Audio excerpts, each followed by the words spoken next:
बॉलीवुड अदाकार रणबीर कपूर ने अपने साथ तस्वीर लेने की कोशिश करने वाले मदाह का फोन फेंक दिया। सोशल मीडिया पर रणबीर कपूर की एक वीडियो वायरल हो रही है जिस पर उन्हें शदीद तनकीद का सामना करना पड़ रहा है।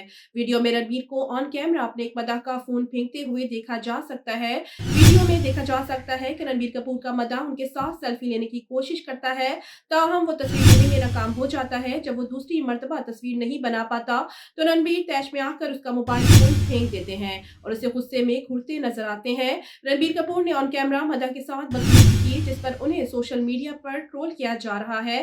सार्फिन का कहना है कि अदाकार ने अपने मदा के साथ बुरा सलूक किया जिस पर उन्हें माफी मांगनी चाहिए। याद रहे कि रणबीर जल्द ही अपनी आने वाली फिल्म झूठी मैं मकान में पहली मर्तबा श्रद्धा कपूर के साथ अदाकारी करते हुए नजर आएंगे।